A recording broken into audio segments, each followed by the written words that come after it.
So the point with fetishistic people and some compulsive behaviors.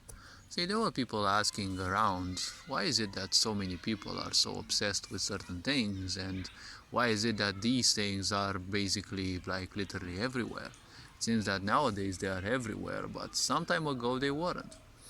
See, the point is, they weren't in the, let's say, 20 years ago, they weren't in our perception. But, fetishes and the such, they've existed since probably as long as we have existed as a race.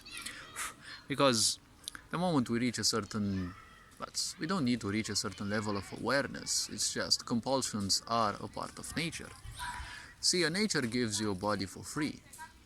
You don't have to do anything to get born into the body that you are in, right?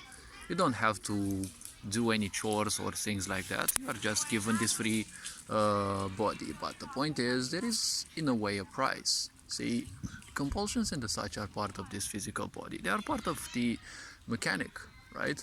Let's call it part of the EULA, right? The contract that, let's say, you kind of sign with nature. Okay, let's not dive too much into this because people will probably start imagining weird things, but the point is, nature gives you a body for free, but the price is that you will have to live by its compulsions, right? When you buy yourself a computer, you put Windows on it. Well, nowadays Windows and a lot of the programs are no longer giving you the flexibility and freedom that you once had. They're kind of always seeming to force you to accept certain things, especially on mobile now. If you think about mobile apps, you can't use it if you don't give it like full power over your mobile phone. Similarly, Windows seems to be functioning like that. Even Office, the packages, the programs they're no longer as free as flexible as they once were. But times change, it doesn't matter. See, fetishes are more into our awareness because there exists porn, right?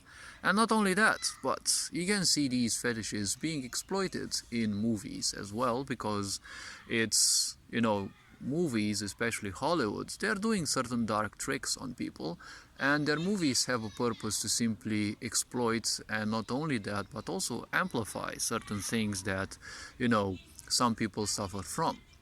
See, a sex society's purpose is to keep you in bondage, to keep you in relation with your own desires and lower nature, because that is how you can be easily controlled, right? The problem with fetishistic people is not the fetishes themselves, it's the emotion that they are seeking.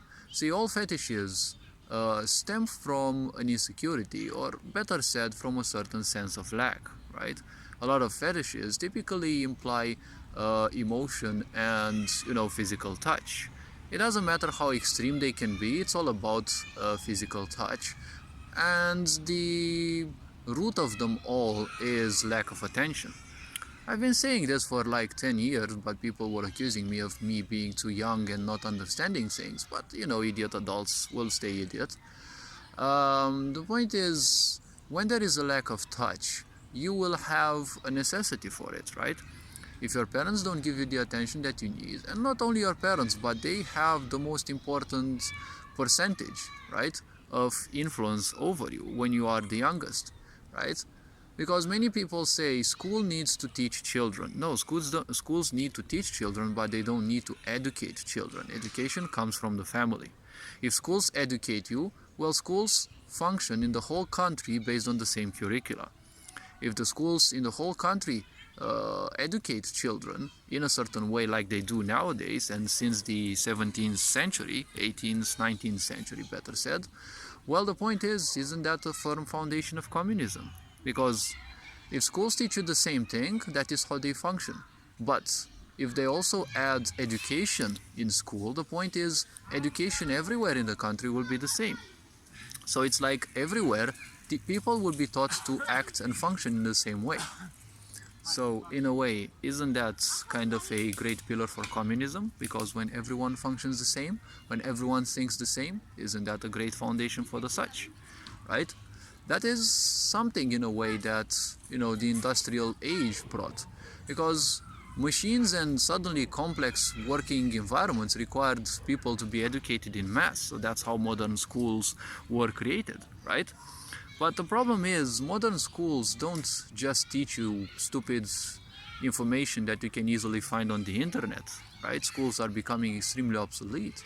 But the problem is, they're teaching you to be a loser, because you're going to school, you're doing 12 years of stuff, you're learning so many things that you're not going to even use in your real life, but you're not going to be taught how to understand people, how to even understand your own energies, right? Because you have a simple, you're like a battery, or let's call it like an accumulator. Each day you recharge your energy, and it's up to you how you spend it. Does school teach you how to spend it? No. Do your parents teach you? No, because they themselves weren't. So it's a vicious cycle of, my parents did this to me, I'm gonna do this to my children.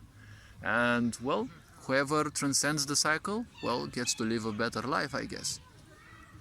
But in time, as we go, the simple point of, the problem with fetishistic people is they seek the emotion that they can get out of those, because they haven't been treated in better ways, and the more they practice it, the harder they are to be pulled out.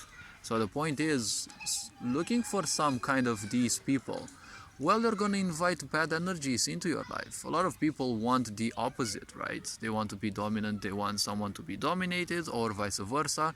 It kind of doesn't matter. You don't want the person, you just want the emotion. That's the greatest problem, because someone comes in and they give you those emotions in a better way. The first person will most likely be ditched, but not entirely, because, if one person is not available, you'll come crawling to the second one.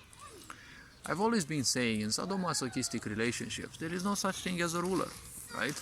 There's no such thing as a master or a mistress in a way, because the very simple point is this. The master is the slave because they have to behave the way the slave wants, and even if they are truly in charge, they are still a slave of their own ego. So both of them are nothing but slaves of their own impulsions, irrespective of how, let's say, well they can feel. But imagine that people feel well, or lie themselves that they feel well, when they are being tortured or whatever, okay? That's a horrible way to live, if you ask me. But that is what I'm saying, okay? Don't seek such people, because most likely they are broken goods. You're gonna invite wrong energies in your life, and the point is, they will immediately ditch you once, you no longer show yourself available, because they are only looking for the emotion, not for the connection, right?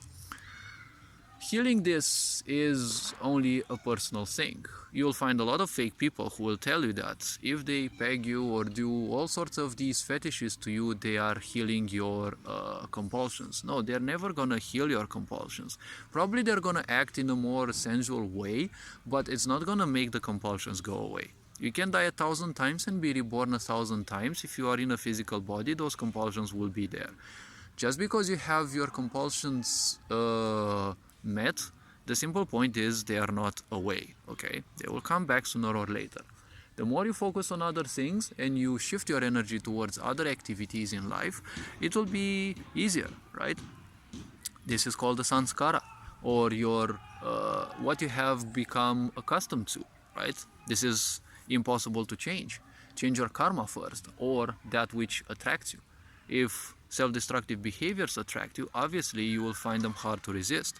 Change what you are focusing on, and slowly your samskara can also change, because that, well, is only the result of your karmic actions, or the karma of your actions, right? Or the, let's say, temporal imprint of your actions. Don't want it to sound too fuzzy. So just remember that such people are only looking for the emotion, right? Or for the touch, but technically an emotion in the end. A sick society also functions by selling you emotions, right? It only sells you hope, it doesn't sell you something. It sells you physical objects, yes, but it only sells them through hope and through exploiting certain necessities, because a sick society needs to create problems in your life, even illusionary problems in your life, so that it comes with illusionary salvation, right? Even nowadays, they're always saying to you that for your safety, a new set of draconic laws are going to be implemented. But safety equals control. You cannot keep someone safe without keeping them in a cage, right? Even in that cage, they are still not safe, but you can lie them that they are safe. This being said, hopefully this video raised a bit of awareness. You are appreciated. Take care. Ferenc John Board signing out.